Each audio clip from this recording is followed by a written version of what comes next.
Hi everybody, I'm going to try this. It's still Halloween, and I am going to attempt a reaction to It Chapter 2, the 2019 sequel to It Chapter 1, I guess. So full disclosure, there's just going to be it's just going to be me talking and reacting rather than much footage from the actual show, although I will occasionally hold it up and show you what's going on. These two gentlemen are at the fair right now. Aren't they cute? So we start out, I believe we actually started with Bev talking about what she saw when she was in the deadlights. And so then we go to the fair, and if I were ever to get good at editing, which I really want to do. My editing skills are terrible, by the way, which is one of the reasons that I'm not able to show you anything from the actual film. I've always wanted to take a look at the Derry interludes and the history of Derry as told through the book, but also to where it relates to real life things that happened in Maine and New England history that Stephen King drew from when he was writing the book. So I always want to do like a little video essay about that, because we see a lot about, the films and the books and the comparisons and the characters and the themes, but we never see a whole lot about the actual town of Derry. And a few years ago, before the films came out, there was talk that that they might actually make a series. I think they ended up going with Castle Rock instead. But a series about Derry would also be very interesting based on the things in it. So where we start with It Chapter 2 is an absolutely brutal gay-bashing murder of Adrian Mellon, the character. And this unfortunately was based on a real incident in Bangor, Maine in 1984. It was the murder of a fellow named Charlie Howard. And you can look it up. There's a lot of information out there about it. And yes, he was beaten and thrown off a bridge in Bangor, Maine. And so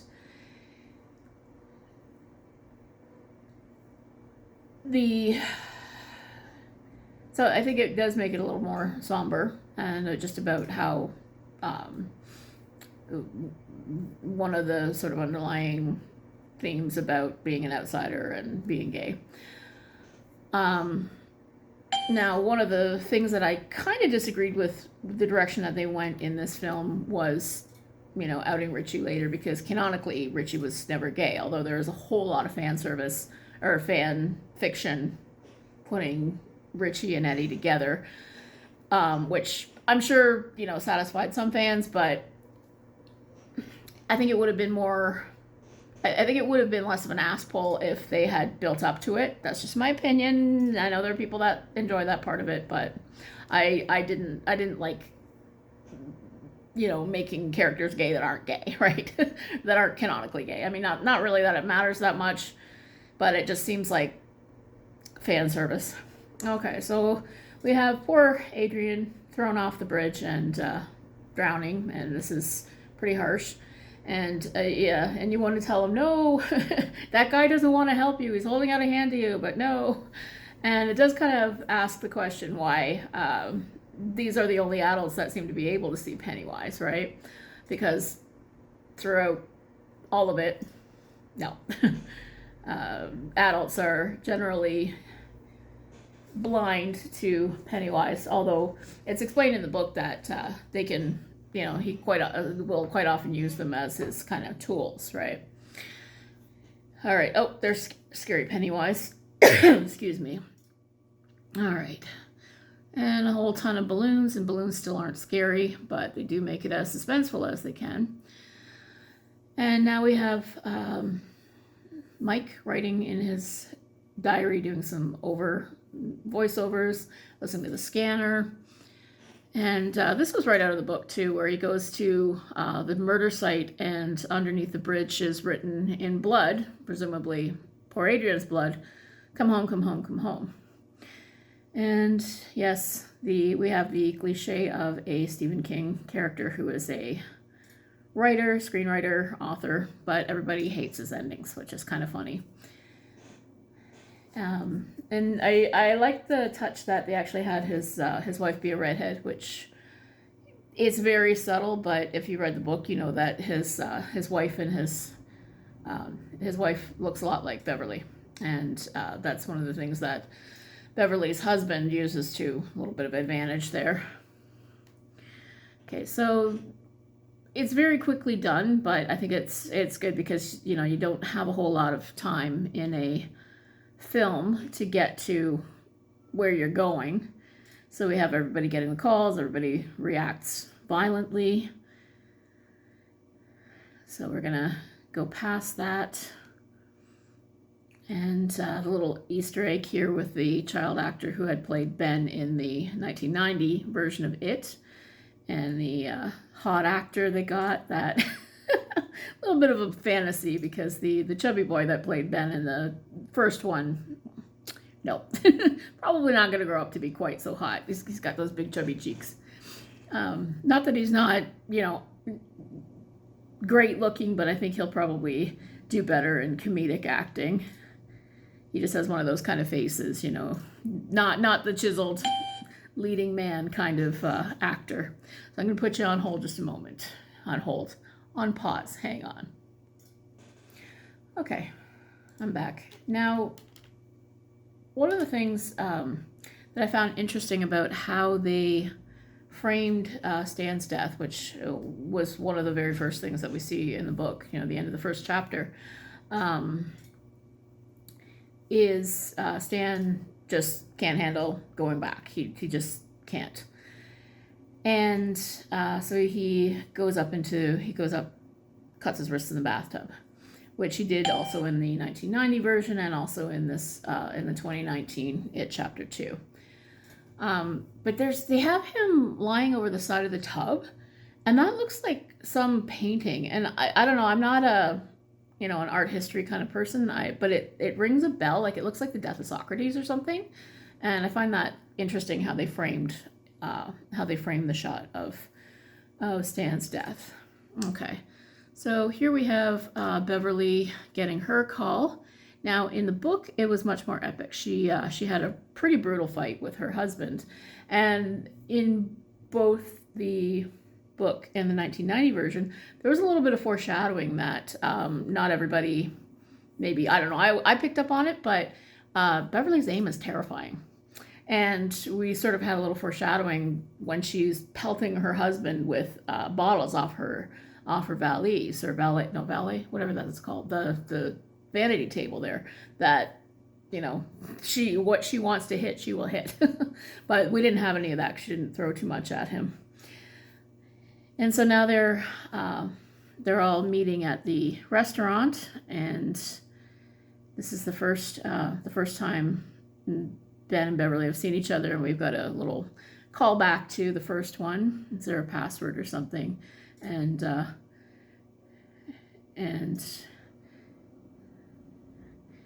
we and I love Bill Hader's comment here. You guys look great. What happened to me?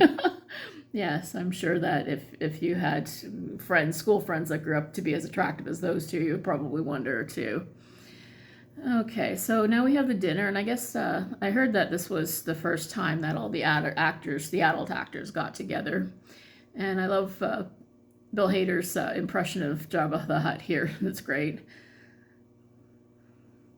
Okay, so I'm just going to fast forward through this. This is fairly close to what happens in the book and also in the first movie. Although one thing we did leave out was sort of the story of Ben's weight loss, among other things, Richie's vasectomy and things like that were in the book. Obviously, we don't have time for them. But John Ritter fought really hard to have that story stay in. So he practiced and he told it very quickly. So now we're at the ball game with Victoria. This isn't in the book, but it's a pretty good. Okay, I find it unfortunate that the best scenes in this movie are the ones where the children are in peril. But this is really good. It's really creepy. It sets up why Pennywise lures them in, and also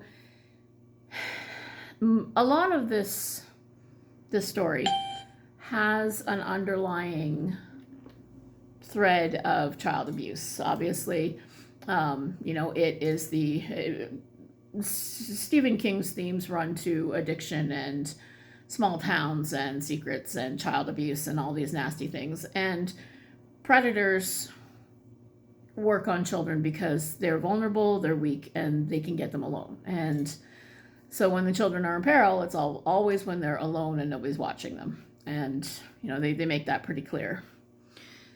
So he gets her. That's pretty scary.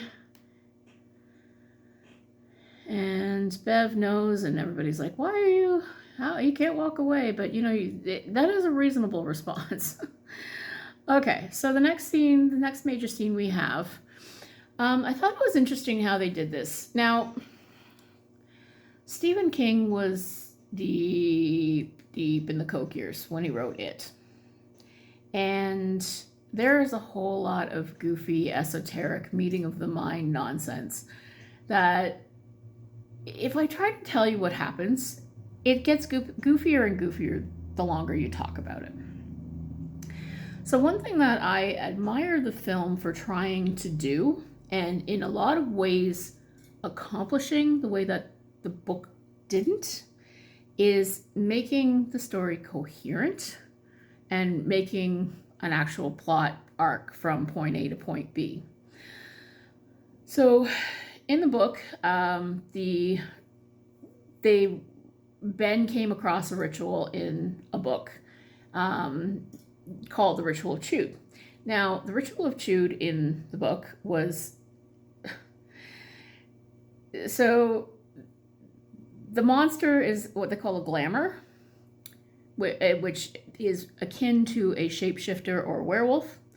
And in order to kill the monster, the medicine man or shaman or whoever has to go to the glamour, and they sit there across from each other, and the medicine man sticks out his tongue and the glamour sticks out its tongue, and they put their tongues together and they both bite down, and then they tell each other jokes. And if one of them laughs despite the pain, then if the medicine man laughs, I think the glamour gets to eat his soul, and if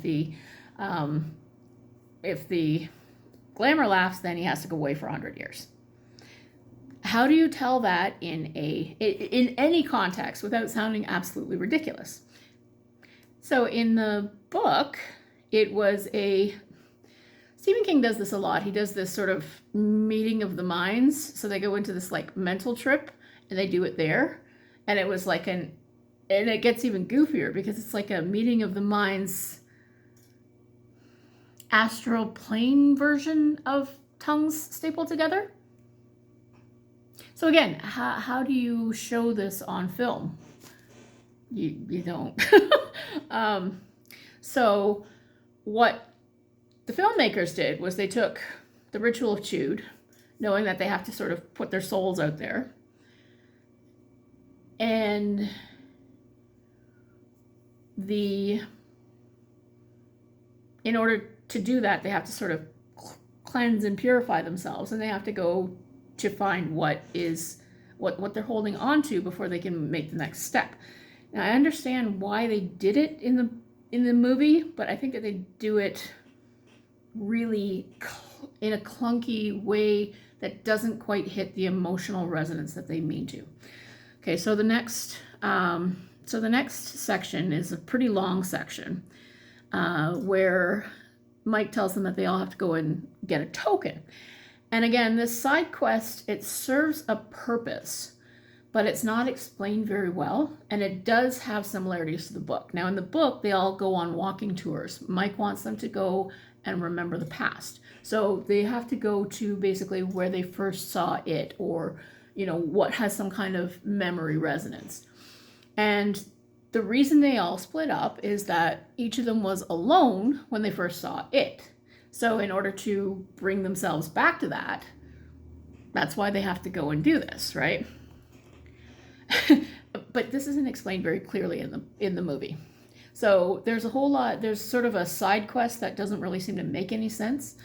So first thing they do is they go to the clubhouse that they dug, that we didn't even see anything of in the first movie, but is made clear in the film. And at some point,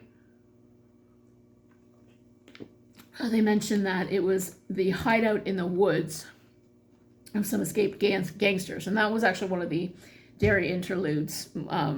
And it's yet another thing that is based on something that actually happened in Bangor history. The Al Brady was the name of the gangster, and he was gunned down on the streets of Bangor, Maine by the FBI. And now in the book, the Bradley gang was gunned down, kind of like Bonnie and Clyde at the end of the movie, actually by the good citizens of Derry. So in the film, the dugout was made by the gangsters while they were hiding in the woods, and then Ben sort of came across it and sort of fixed it up, and that became their clubhouse. But in the book, Ben dug a clubhouse, whereas that didn't happen in the 1990 version. They built the dam. Now, I appreciated the 1990 version more after a couple of watches and after watching the DVD commentary, because I really liked what the director said about having a team building, and that's what they were doing when they were building the dam and damming up the barrens. Okay, so now we've got Beverly's quest, and this is pretty much straight out of the book, and we see a little bit of the background of Pennywise, that he was an actual clown. Whether it adopted the persona or killed the original Bob Gray, I don't think that's made clear that his name was Bob Gray, or if he was a real guy. And then we have the Richie being attacked by the statue of Paul Bunyan, and there is an actual statue of Paul Bunyan in Bangor, Maine. It is tacky as anything, and it's kind of hilarious. I'm going to put you on pause just a minute. Hang on. Okay, so now we have Richie going to the arcade, which of course didn't, or no, sorry, this is Bill going and finding his bike, and the famous Stephen King cameo, which I don't care, I like it, even if he is kind of a jerk. And that bike is great. And we've got Bill running into that little kid. This poor kid just gets screamed at, and you know, he thinks everybody's crazy. But of course, I think Derry does that to you. Now in the book, Bill actually did run into a kid on the skateboard, but he didn't flip out on him like this. All right, so now we have Ben going to summer school. Again, this didn't really happen in the book, but a lot of it is based on the insecurity that, you know, Ben has been in, has had a torch for Beverly, literally, ha ha ha. And if you know what happens to Beverly in this, you'll know why that's a pun there. But he's carried a torch for her his whole life, and it's not allowed him to move forward, which doesn't really happen in the book. I think they made a little too much of it in the movie. Okay, I gotta put you on pause again. Okay, so now we're at the really weird scene where Eddie gets vomited on by the zombie, which I fast forward past the zombie part because it's pretty gross. I really thought I liked the girl that they cast as the adult Greta. She's pretty funny. And she really does look like that girl grown up, which is just great.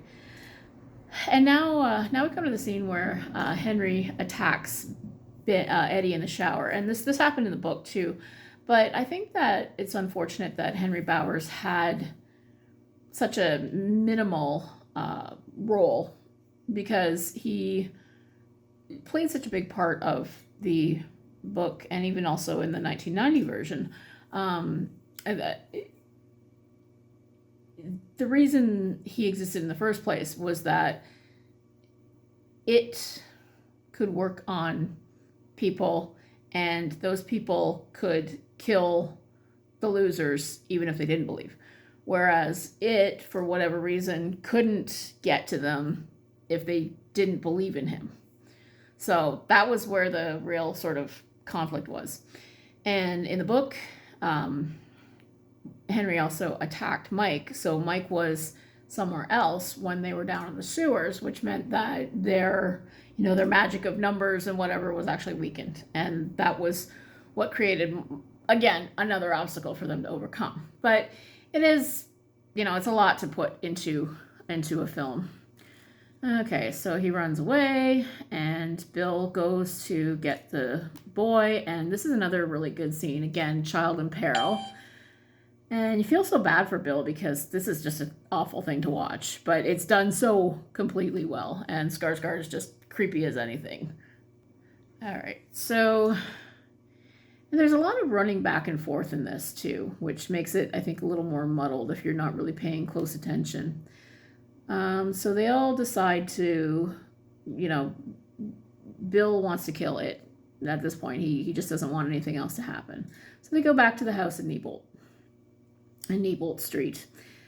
Another thing about the presence of Henry is that in the book, and this I think would be really hard to do, they go back and forth between the present day, 1985, and the past of 1958, and the plot sort of starts to be parallel. And it's a lot harder to do that, and that's why in both the 1990 version and the current version, they just decide to say, part one is when they're kids, part two is when they're adults. But I think it would be really interesting to see if they could do the back and forth like that. All right. So they go down and they try their ritual. And Pennywise explains, he says, yeah, did you tell them what really happened? And of course everybody flips out because it's sort of a red herring. But they end up actually, so they try to fight it and it doesn't work very well. So they get split up again. And they have monsters to fight, just ways to kind of stress them out. Then they get separated again into their various places that test what they're really there for. So Beverly goes to her, her cubicle, and it starts filling up with blood. And I guess this took days and days to shoot, and it was just disgusting. She had blood in every crevice. And then Ben starts getting buried in his creation, and Pennywise starts mocking him and telling him he's always going to be alone. And then they start, and this is where it gets a little bit weird. They quote the poem at each other, and it becomes like their saving arc, which, whatever. But it is an interesting throwback to the first episode, the first movie. Let's talk about that scene. I thought that was handled actually fairly well, because Beverly being taken, she's in the deadlights.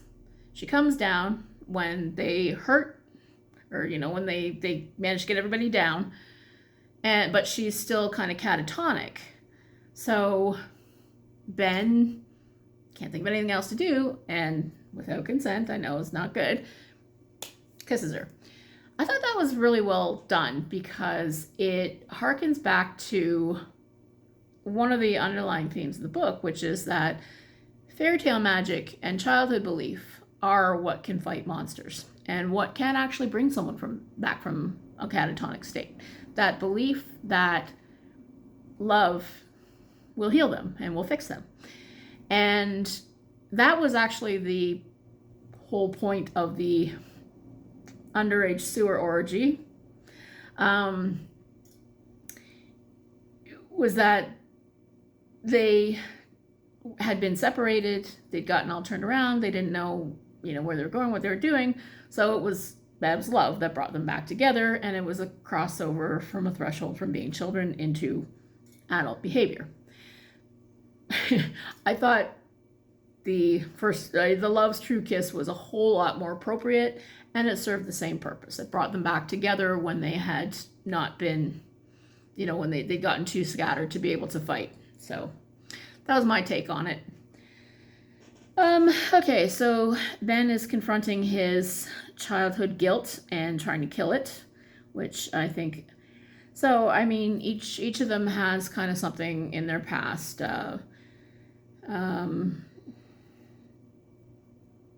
Ben has to confront his agoraphobia and his carrying a torch for Bev, not being able to move forward. Bev has to confront all the evil, disgusting, abusive men in her past. Bill has to confront his childhood, the survivor guilt that he's been carrying for 30 years. Mike, I'm not sure what Mike has to confront. Maybe his place as an outsider, his addiction, and the accusations that his parents were addicts and they were the ones that started the fire, which they didn't. Eddie has to confront, I'm not sure what, and Richie has to confront his past as and make his latent homosexuality. So those are the things they need to confront and get over so that they can come together and be strong. And maybe Eddie has to confront his fear, his paralysis by fear. Like, everybody's afraid, but Eddie's the only one that keeps sort of not being able to do anything and being paralyzed by it. All right, so now Bill's in the deadlights and Eddie comes up and dies, unfortunately, and now they're running around and it's getting bigger and bigger. Now, given these skittery claw crab-like things, my personal theory is that it is part of the Monsters, Inc. universe, and because he bears a stunning resemblance to Mr. Waternoose, and he was banished to the human world because they believed that the children would kill him, because rather than just scaring the kids and harvesting their screams, he was actually eating them, and that was really bad. Although why they would send him off to a smorgasbord just as a punishment is pretty stupid. But anyway, it's one of my jokes. Okay, so now they basically bully it to death. Again, I know what they were trying to do here. In the book, each iteration of it that they saw was what they were most afraid of. But all of them could see it together. And because they could see it together, it had physical limitations. That's why when it appeared as a werewolf, a silver slug heard it. That's why, that's why the slingshot worked. That's why different things worked. So I understand what they're doing here, but the yelling at it and trying to bully it to death, it lacks a little bit of the emotional resonance. But I understand what they're trying to do here. Although in the book it was more powerful that they actually, they kind of followed it into its lair and pulled its heart out while it was still huge and scary and dark. So it was more, it was a little bit more powerful. But of course you can't really, it's a lot harder to do that sort of thing in the